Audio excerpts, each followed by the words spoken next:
This episode is powered by Specialized Recruiting Group in Livonia, helping businesses find top-tier talent and professionals land their next big opportunity.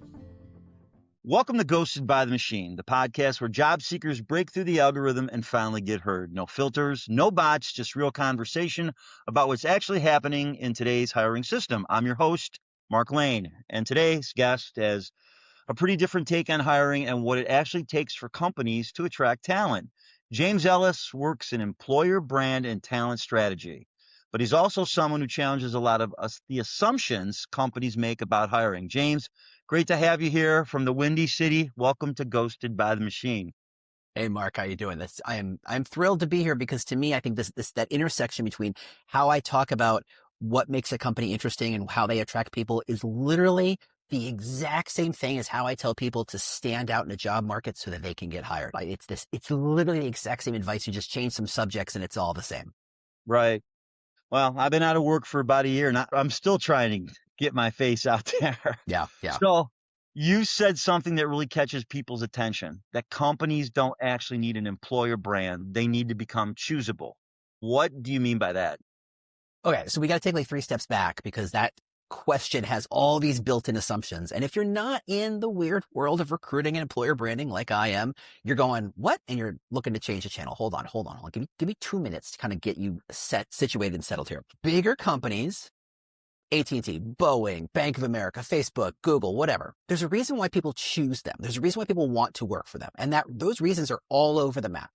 Now, some companies are big and famous enough that, oh yeah, I know who AT&T is. My mom knows who AT&T is. I'll work for AT&T. It's a safe place to work. How do you know that? I don't know, but AT&T has been around forever, so it must be. Okay, there's a reason to work for that company. Why work for Facebook? They like to move fast and break things. Okay, great. Who told you that? Well, I just know that. Oh, okay, that's interesting. But other companies who are less obvious and may not be brand names you think of very often, they need to hire just as many people. EY needs to hire way more people than Facebook does right now. Unless you're an accountant, do you think about working for EY? Probably not. You go, why would I pick EY? And what does EY have to do with PwC and KPMG? And aren't they all the same? Well, those companies have to figure out how to present themselves as different to the market. Why choose us over those other companies? And that ultimately boils down to an employer brand. However, big old asterisk next to that. Most of them do it really, really, really blandly, really boringly. The joke in the industry is we call it employer bland, is that companies decide to say, well, in order to attract the most possible people, we will say the most broadly pleasant things we can. We're a great place to work. Anybody heard that lately in the last 24 seconds? Probably many, many times. We have a great culture. What the hell does that even mean? I'm assuming we're swearing. I'm Chicago. You're in Detroit. We're swearing. You say, oh, you have awards. For what? In what way? How did you get that? Did you just pay for them? What's the deal? We care about our people. How? Give me information. And of course, companies generally don't. They just figure if I say a couple platitudes, stick them on a career site, repeat them over and over and put some ad money behind it. Bingo, bango, you're good. And that is not how it works. We're living in a world where, I don't know if you heard about this thing called AI. I don't know if you heard about ChatGPT and Claude and my friend's Perplexity. You can generate content for free. Not just content, gorgeous content, pretty content, polished content. You can make your career site sound like it was written by James Ellroy. You can make it sound like it was written by Ernest Hemingway. You can make it sound like it was written by Brene Brown. You can make it sound like it was written by amazing authors or thinkers. It doesn't matter because ultimately they're saying the same bullshit stuff, just putting it in different packages. Candidates, and I put myself among your number, not at this moment, but in general, I have been a long time job seeker. How do you know what to choose? How do you know that this company that says these wonderful things and this other company that says these wonderful things, are they the same or are they radically different? Spoiler, they're radically different, but it's a coin flip to figure out which is the place where you're going to thrive and which is the place where you're going to scream for help on a daily basis. So I say the word employer brand has gotten a bad rep, for a reason. So let's just get to what it really is all about. Helping candidates choose. Why choose to work at that company and not at that company? What is this company offering that company doesn't? Look, in America, every company offers basic benefits, health insurance, time off. To say, hey, you should work here, we have benefits, doesn't say anything. It's like saying, hey, you should buy this Ferrari. It's got 4 wheels. Good for you. That's not useful information. That's not the reason why anyone buys a Ferrari. I hope everyone knows that. Why work for you? Is it because you've got a compelling mission? Is it because you have an amazing reward structure? Is it because my day-to-day working experience is going to be a certain way?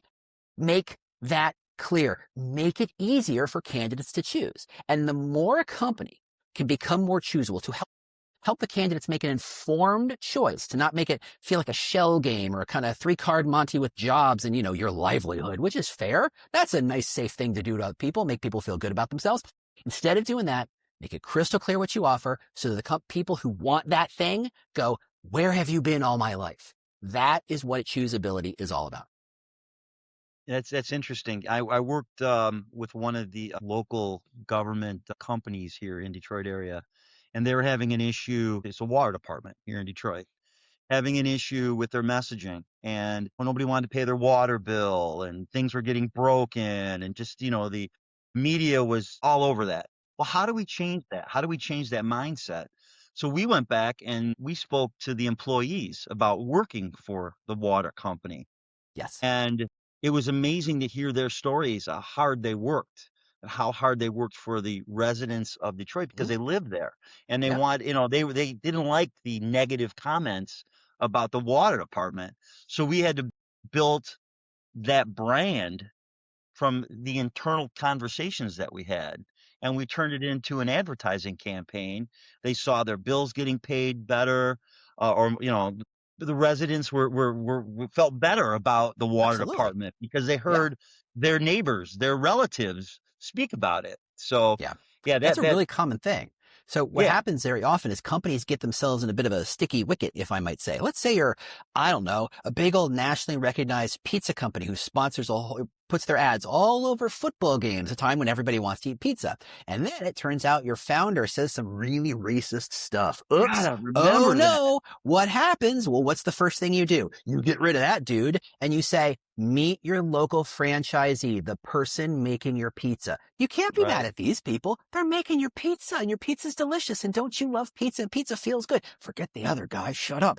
So very often, Wells Fargo gets caught doing all sorts of bad things for their customers. What's the first thing they do? Meet our tellers who are there and dedicated to serve you. Don't ask too many questions about how they're serving you, but that's a separate conversation. Let's not talk about the thing. Let's talk about this other conversation around the people. So very often, it's been a long time go-to move for crisis PR to say, let's stop talking about the leadership. Let's stop talking about the business entity, which is faceless and it's a big side of a building and a logo. Let's talk about the people. And it's the smart companies who start to realize, well, gosh, if we all have a reason for working here and we have that shared sense of responsibility and that shared sense of what we're trying to achieve and why we do what we do, isn't that a whole really interesting set of emotional colors we can add to our consumer messaging? So instead of talking about feeds and speeds and features and lists of things or why you should choose this company, meet the people making your product, meet the people inventing your product who care about you, who are trying to solve your problems. That is a whole emotional palette you can paint with. And I think that's very common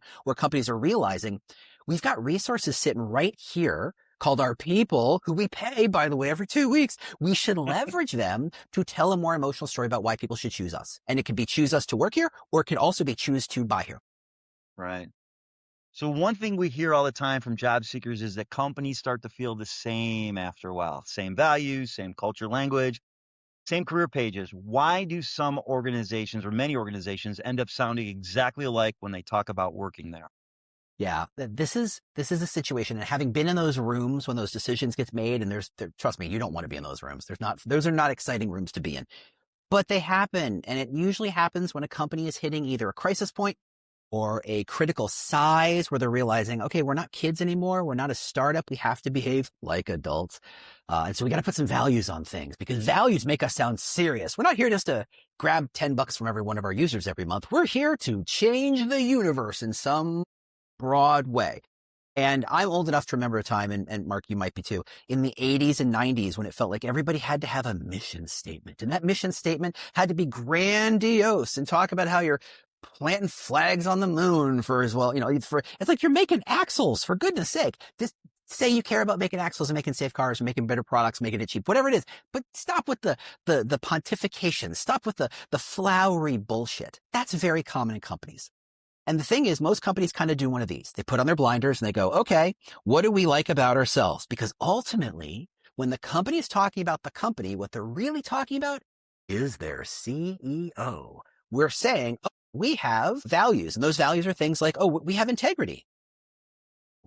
Finally, a company with integrity. I've never heard that before. No company says that every single page. No, you're the only one. Congratulations. You invented the idea of having integrity. That's amazing. And companies, when they put those blinders on, they just go, how do we make ourselves sound good? They come up with these bullshit terms and bullshit ideas, and they call them values. Now, if you do the math and you take 4 or 5 steps back and look at most of these companies, you'll realize there's really like 12 to 15 different values. It is things like integrity. It is things like caring for your customer. It is things like moving quickly. It is things like the best idea wins. Sound familiar? Anybody listening? Go.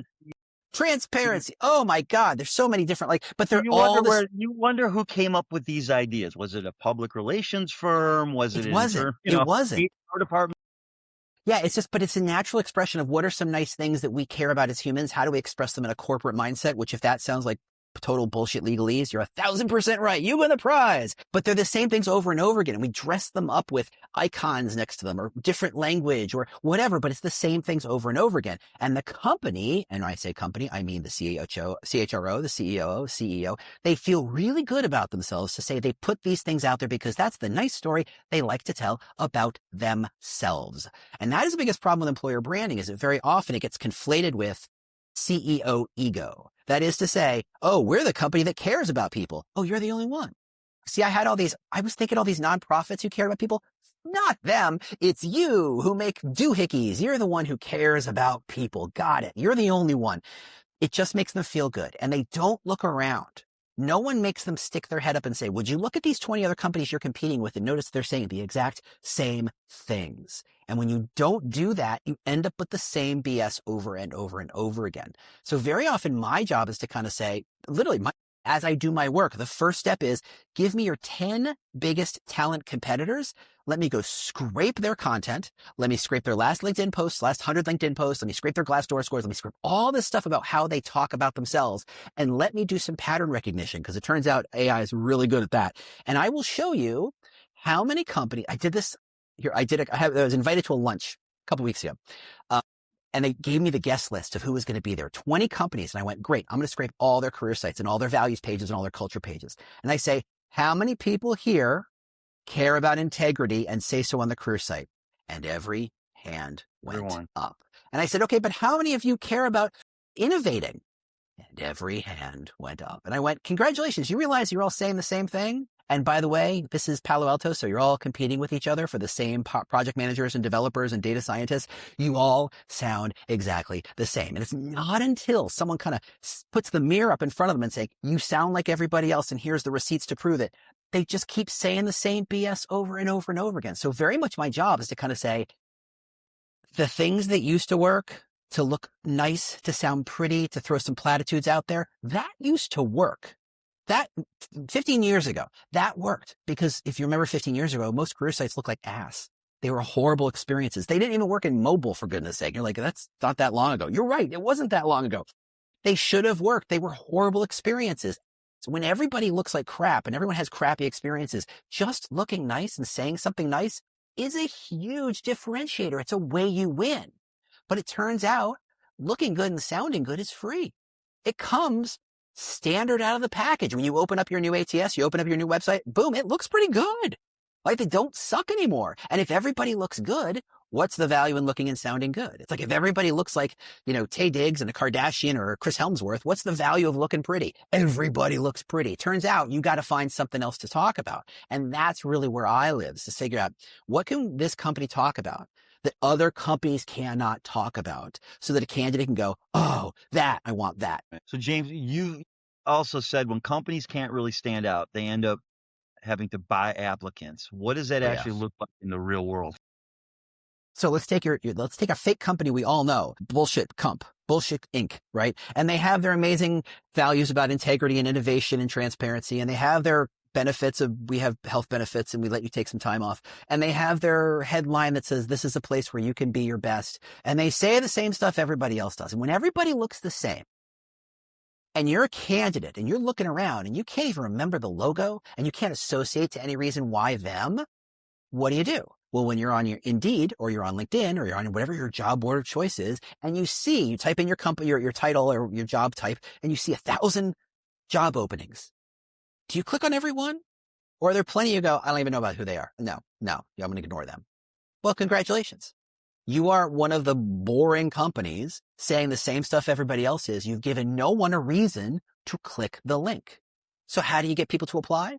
You buy a metric ton of ads and you promote that job, put it on the job board, you put a little blue light on it, you make a little spotlight, you put it in bold text, you buy whatever it takes to stand out with money because you could not be buggered to say something different that not every company can say. And that is the cost of, that's just the beginning of that cost, because ultimately for a company, who is on job boards all day long? People who can do the job, but have not figured out how to differentiate themselves. They haven't figured out how to package their value such that they look like the geniuses that they are. That is to say, and I apologize because I know exactly who your audience is, you sound kind of like every other candidate. And that doesn't even add in the metric tonnage of bullshit AI candidates or people who click one button and apply to 4,000 jobs, whether they're qualified or not. Recruiters are overwhelmed.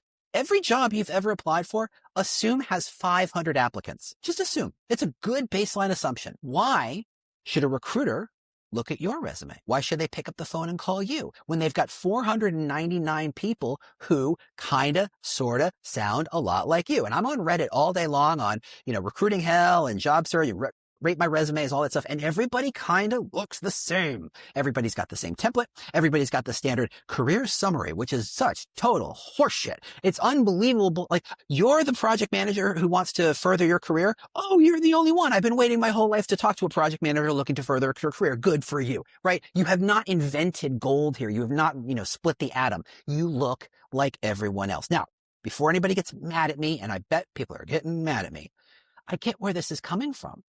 When you don't know how you're different, you don't know what to say. And when you don't know what to say, you say what everybody else says. You say what's safe. You do what I did 30 years ago and get the book with the list of power words, and you stuff your resume with power words, which, by the way, is very much the same as building a career site and stuffing it with values. These things are perfectly parallel for the exact same reason. When you don't know what to say, when you don't know how to stand out, you end up looking like and sounding like everybody else because you just say the same stuff everybody else does. You end up optimizing and tweaking, but that's the same things.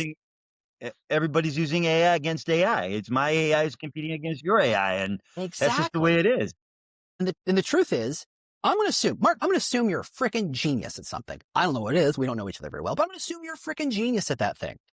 Your resume probably doesn't reflect that because most people are not taught how to stand out in a resume. They're not taught to talk about the value they created. They're taught to put a bunch of bullet points.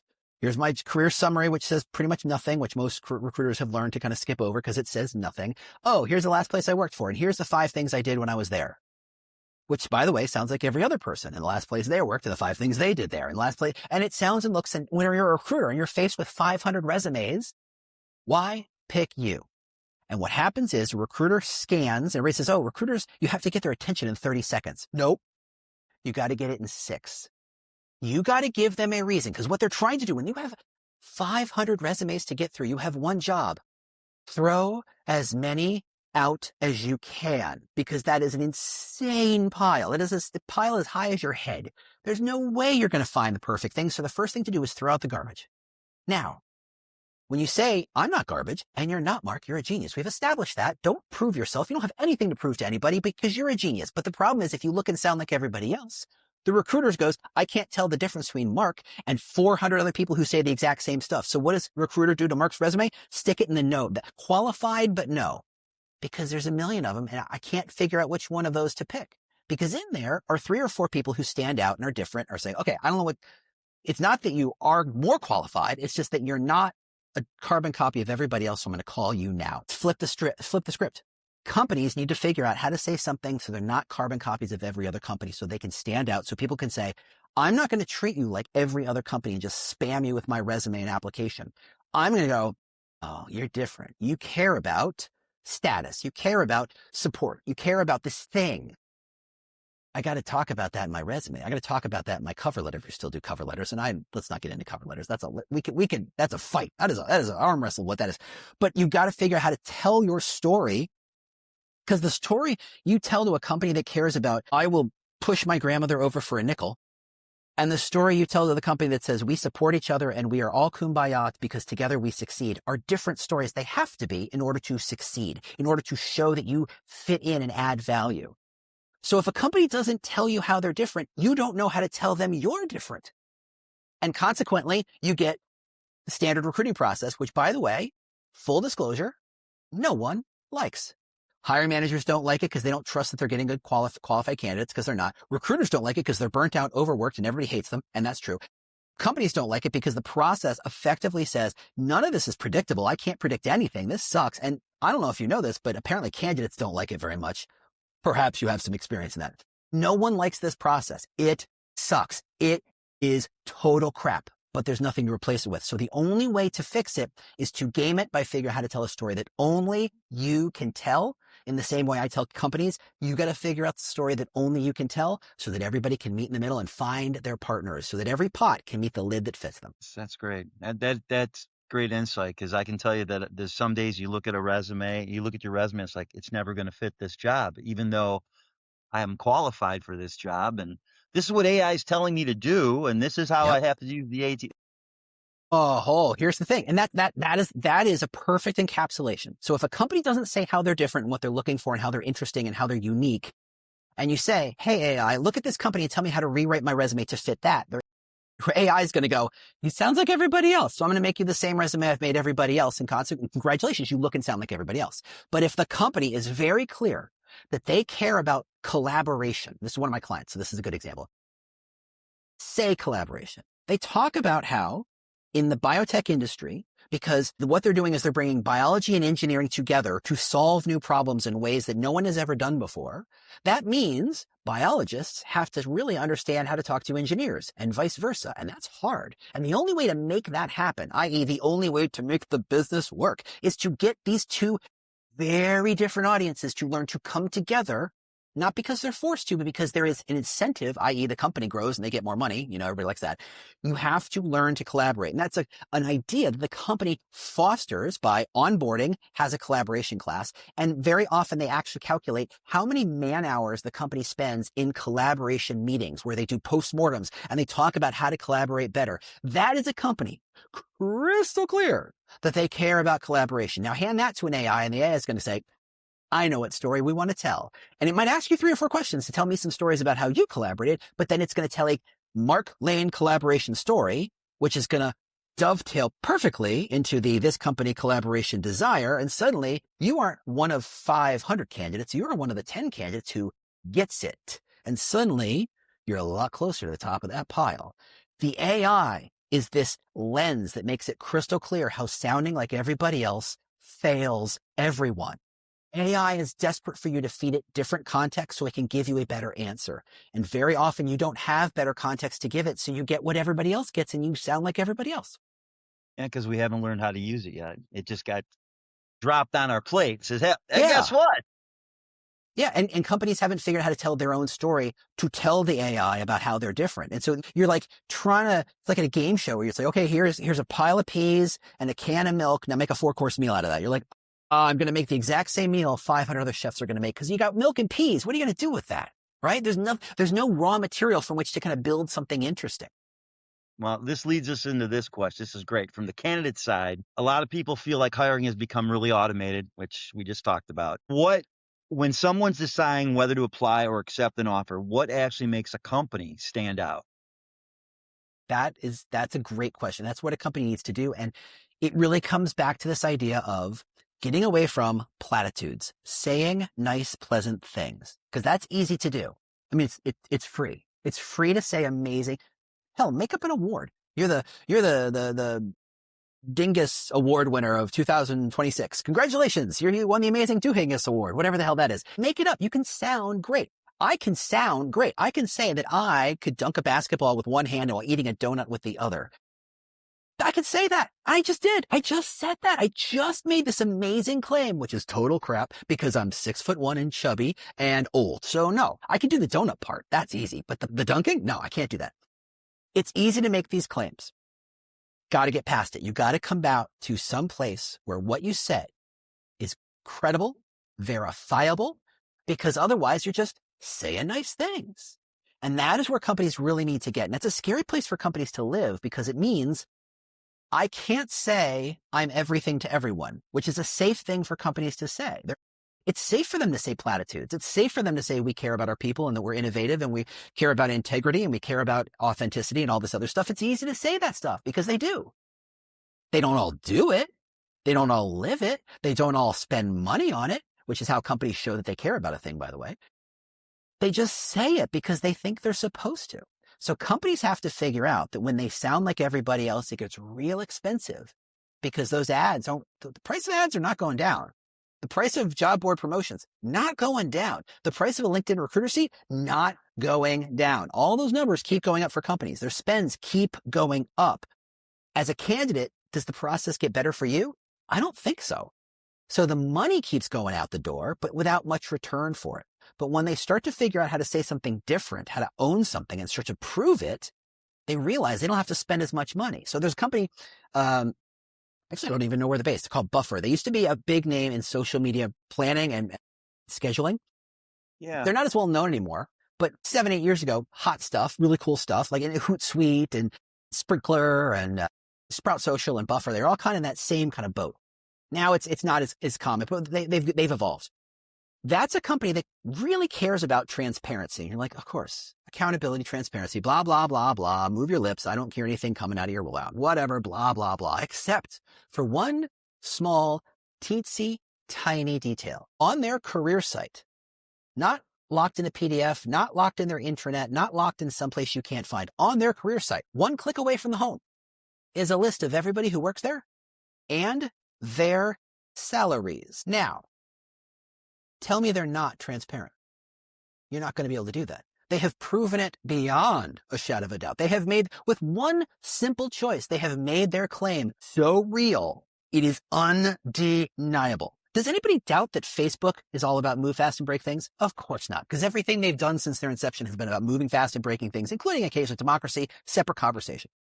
But they've always been about moving fast and breaking things. That's who they are. They didn't put together a focus group and say, what's a pleasant way to say that we're insane and we like to just disrupt everything. No, it was just a natural expression of who they were. It was their DNA. It's how they acted. It's how they thought. It's how they approached the world. It's who they hired. It's who they are. It is undeniable. And when a company can figure out how to say something that is undeniable, candidates go, yeah, I know about you. You're move fast and break things. Yeah, I know about you. You're all about transparency. Yeah, I know about you. You're X. No money was spent in that process.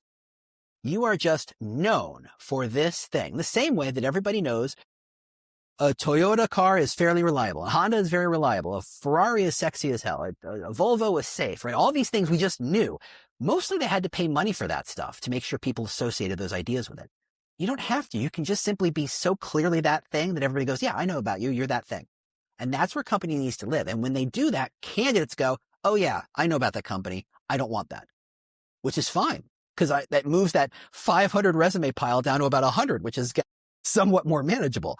What you want to do is say, I don't want Mark to apply for 100 jobs a day. I want Mark to apply to one job a week, but to be able to say, I know this job. I understand this company. I understand the challenges. I understand their pain points. Let me show you the value I created previously because I can also project the value I can create in your company tomorrow. Let me be very clear about the value I create and how it would fit in what you do all day. And I know this because I understand your company because of how you've communicated yourself to me.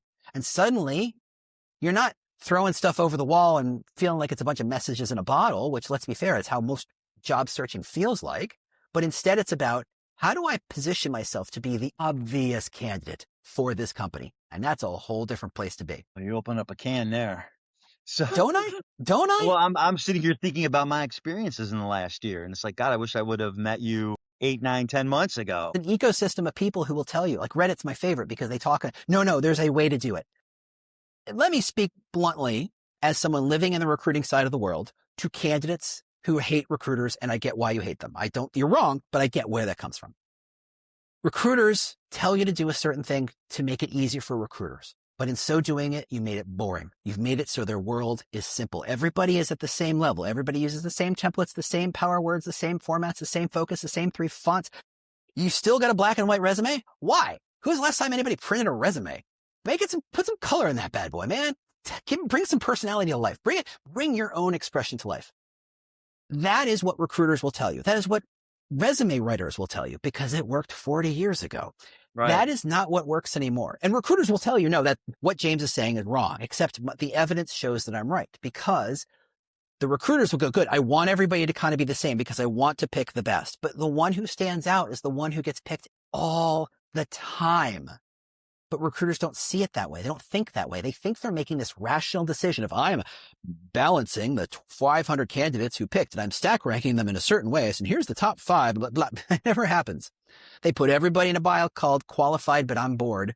And they pick the handful who go, they're qualified and they're different. I guess I got to talk to them. And most of those that are looking through the resumes have no clue about really what they're trying to fill. Correct. You know, I've got 20 years experience and they've got 3 years in this job or 3 months in this job. No. What they know is they've had an intake meeting with the hiring manager who says, what I need is someone who knows this skill, this programming language, and they act like like they're order takers, like they're waitresses and waiters going, okay, do you want fries with that JavaScript skilling? What do you want? Do you want that over easy? How do you want that? And they think, and then they get mad. They get really mad when they're treated like order takers. Recruiters are in a just as bad a position as candidates are. And I know no one on this podcast probably wants to hear that, but the truth is they're in just as bad a position because they've been put in a spot where they are hiring developers, project managers, QA managers, and salespeople.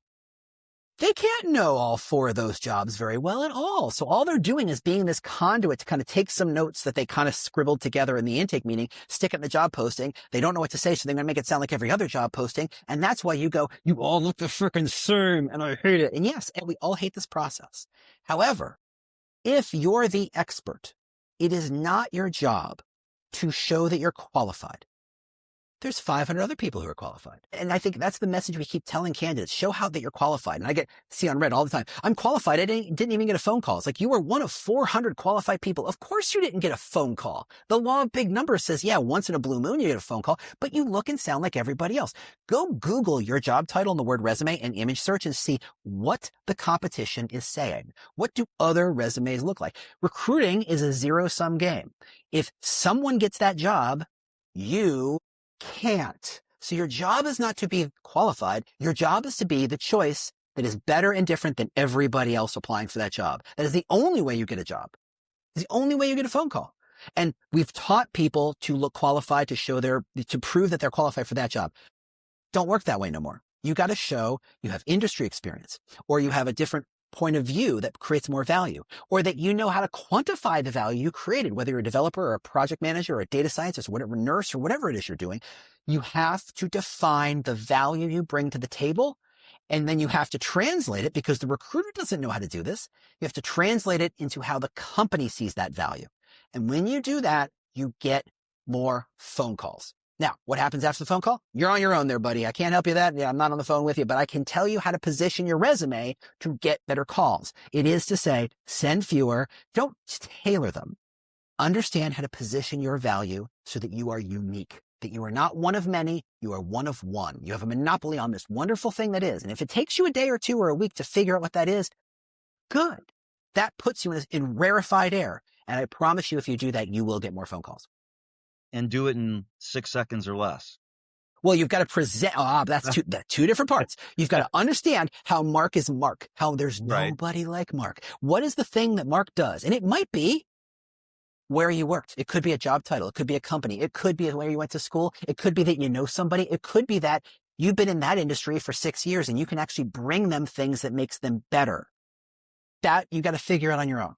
But then once you do that, you got to package that up so that a recruiter, poor little overwhelmed recruiter who doesn't know your job nearly as well as you do, goes, you are obviously someone I need to talk to.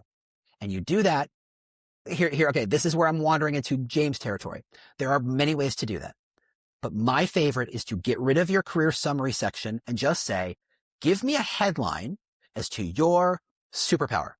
What is the thing that you do better than everybody else? What is the value you bring more than anybody else? And then that's what you get. That's what you want the recruiter to see in the 6 seconds. And if they go, oh yeah, I want that. Good. Now we move on to the 30-second scan. Now the rest of that resume only does one thing: prove that headline.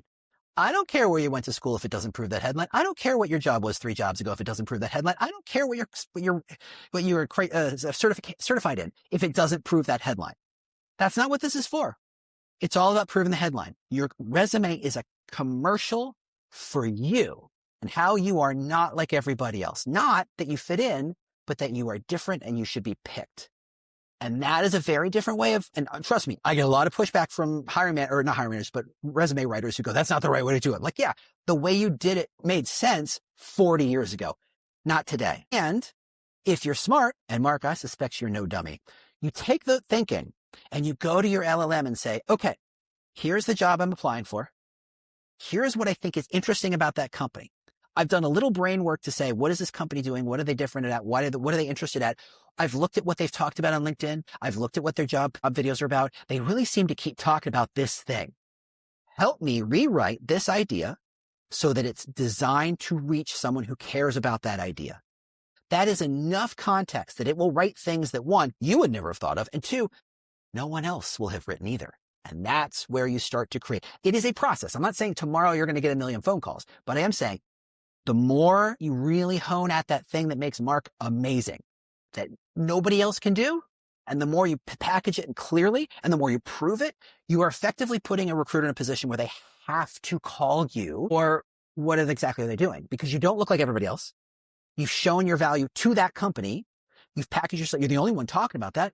Of course they have to call you. It's like an aha moment right now. You can see the wheels turning. Yes. Good. Let me ask you one we talk a lot about on this show. When people feel ghosted or stuck in these ATS systems, do you think that's really a technology problem, or is it something deeper in how companies think about hiring? It's all of it. It is so, and I've seen the sausage get made. I know people who work at ATS companies. I know lots of recruiters and recruiting leaders. 1, you buy an ATS, and by the way, they ain't cheap by any stretch. You buy an ATS to offload the burden of having to communicate. And when a second the company does that, they put themselves on the back foot. They put themselves in a disadvantage. The ATS automatically emails you to say that they got the resume. They automatically email you to say that they're not going forward with your order. They automatically, and of course, to their world, they're doing everything right. They are checking the box. And if you survey companies, do you ghost candidates? Not a one says, yes, we ghost candidates. And yet, if I polled your audience, we would find a very different number, wouldn't we? So it's not Canada just signed into law the first of the year about job ghosting. Yeah. So that's the thing. No one realizes they're the problem, but everybody's a little part of the problem. When a candidate sounds like everybody else, they're saying, please treat me and communicate with me like everybody else, which means being treated like an automated number that you're going to get sent the standard email, and you're going to wonder why you're not getting good feedback. It's because you've sounded like everybody else. You've not differentiated yourself, right? Imagine a nightclub and there's 400 people all dressed to the nines. They're ready to dance. They're ready to party. They're ready to spend that bottle service money. And Mark Zuckerberg walks to the front of the line. Do you think Mark Zuckerberg walks to the back of the line? No. Mark Zuckerberg is Mark Zuckerberg, and he's got more money than God, and he's going to do whatever. He could buy that club tomorrow, and he's going to walk right in, and the bouncer's going to say, walk this way. Now, is it because Mark wore a better outfit? No. It's because Mark is Mark, and Mark is different. That is the mentality you have to bring. So if you're sick of being ghosted, you have to be unghostable. You have to be someone so different that a company has to engage you. Now, that's base level stuff. Because once you're engaged with a company, you're still going to get ghosted, and it sucks. And I'm going to tell you right now, companies don't think they're doing it. They just have offloaded the burden of having to communicate the unfortunate thanks but no thanks letter to a machine. And have you checked your spam lately? Look, and anybody who's involved in digital marketing knows that the guts of email, which we all take to be so simple and straightforward that every email you send lands in the right place. The way emails work is a mess. And there's a huge swaths of emails that you never get just because those companies are seen as spam. And so they get dumped. They get stuffed. They never make it to your spam filter. They never get close to being sent or low. It's not the company's fault, except it absolutely is, because they've just decided to automate everything. But because they get 500 applicants for every job, They have to automate it. What choice would they have? They'd have to hire an army of people to write thanks but no thanks letters, and that's never going to happen. So yes, ghosting is 100% real. And it is this weird gap where the technology doesn't quite perfectly align to what we expect, right? Unless you actually want to be treated like a number, which of course you don't, this machine is not designed for you. It's designed for them. So your job is to take the words of Steve Martin, the one and only Steve Martin, to heart and say, be so good they can't ignore you. You got to show you are so different and so valuable that they would be absolutely insane to not treat you special, to not treat you like Mark Zuckerberg at the line of the club, to say, this person has something that nobody else has. They're offering something that nobody else has. I'm going to take them by the hand and get them through this process. Now, is there a statistical possibility you'll still get ghosted at the end of it? Yeah. Life sucks. Get a helmet. I'm sorry. It sucks for everybody. This is tough. You're never going to completely eliminate it. But most of the problem is the technology that has decided to completely remove and delete any kind of humanity from the process, unfortunately. So I got a bonus question for you. Excellent. All right. A lot of companies say they can't find talent right now. When you hear that, do you think it's really a talent shortage, or is it more that companies just haven't made themselves compelling enough for people to choose them? I think it's both of those things. Yes. And to me, the insidious spoken, but just if not more true thing is, if you've worked in a big company, the process for getting a new hire is Herculean. You got to get 17 different approvals and checkboxes and forms to fill out, and everybody's got to double check and touch the thing and make sure it's okay that you're allowed to do this thing. It's insane. The fact that we hire anybody is almost an amazing impossibility. But the problem is the hiring manager doesn't know what they want. Oh, we want a developer. Great. What kind of developer? There's literally a million of them. Pick one. Well, I'll know it when I see it.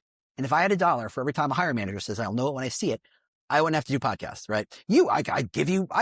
I'd hire you just to do stuff, right? I'd have that much money. It is just so endemic to the situation. The hiring manager, who is supposed to be the expert, the chooser, doesn't actually know, because all they know is, I'm a developer. I know good code.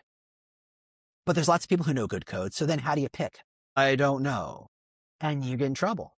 And so when you say, I can't find someone, what you're saying is not that I can't find qualified people. There's plenty of qualified people. What you can't find is someone who fits your vague, I'll know it when I see it mental model of what you think a good hire is supposed to look like. And of course that doesn't happen.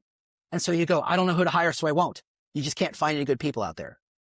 And that's the real problem.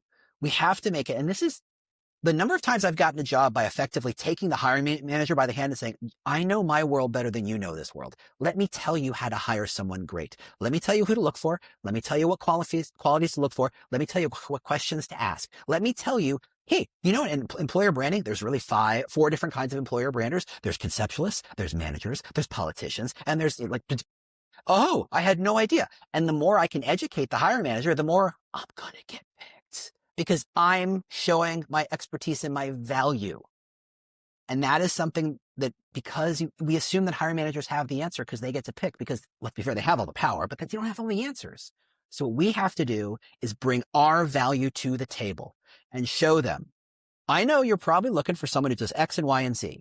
And I do X and Y. I don't do Z very well, but let me tell you, I do A, B, C, LMNO, PQR, whatever. I do all this other stuff. And let me tell you the picture that paints and how that serves your world. Because by the way, I've looked at your tech stack and I see you do these things. And I'm going to guess if you do these things, your CTO right now is thinking very much about how to integrate Gemini into this tech stack. Oh yeah, it turns out, suddenly you look like a genius who understands their world. Hiring managers are not hiring the best person. They're hiring the person who immediately creates value and isn't a pain in the ass to on. And your job is to make it clear and take that hiring manager by the hand. Don't assume that you're going to get picked. You're like the Toy Story in the claw machine where all the aliens go, every candidate acts like that. And you're like, don't. Climb up the claw machine and grab it by the throttle and yank it until it falls out and you climb out. It's the only way to make it happen. James, do you think ageism is part of some of the hiring processes? Yeah. And I say that as a 53-year-old guy who has a baby face, so he doesn't always look like 53 years, but I is old. I is old, my friend. I remember before the internet. I went to school and college before the internet, okay? So I is old. It's there. It's just, and I know plenty of people who suffer from it and who have been victimized by it. And I don't want to say it's not a thing, because it is a thing. But there's always a thing. There's sexism, there's racism, there's skillism. I did work for a company that they only wanted to hire people from one of 20 schools because they were the top schools. And you're going, are you kidding me? Are you kidding me? You're not that good a company. What? No way. But they had such high standards, they assumed everybody else would. There is isms out the wazoo. Everybody's got an ism. And I speak that as a white guy, okay? There is isms all over the place. Confront it. It's just the burden you're going to have to carry. It's the burden. Everybody's got their own. Some have 3 or 4. These are the cards you're dealt. You got to work through them. So you got to figure out as an agent, if you're worried about ageism, you got to talk about LLMs and AI like you were born into them. You got to show beyond a shadow of a doubt that because that's all hiring managers have are doubts. They're so sure they're making the wrong choice because the wrong choice is expensive. Picking someone who isn't going to work is expensive in time, in money, in energy. It's expensive. So they're terrified of making the bad choice. So you have to work twice as hard, 3 times as hard as everybody else to make it clear how you are going to be the choice that's going to make their lives easy. And in a way, we all have to learn how to become salespeople, which is a horrible thing to have to say, but that's the truth. That is what good salespeople do. They just show you, here are your options, and let me show you why this option probably is going to make your life easier. And that tends to be the choice that people make. James, I really appreciate you being part of the conversation today. And you brought a whole different perspective to the hiring process and what's going on behind the scenes. And honestly, that's why we do the show, to connect with what companies are thinking about hiring with what candidates are actually experiencing on the other side. So if you're watching or listening and thinking, yeah, that sounds familiar, you're not alone. And if you'd like to share your story, feel free to email me or send me a DM. And if you want to stay plugged into the real stories, real insights, and real humans behind today's hiring system, make sure to follow and subscribe. We've got new episodes, shorts, conversations every week. So feel free to reach out to me. I'm Mark Lane, and this is Ghosted by the Machine, because behind every application, there's a human. So let's make hiring human again. James, again, thank you so much for your time. We really appreciate it. Been a blast, Mark. Thanks so much for having me on.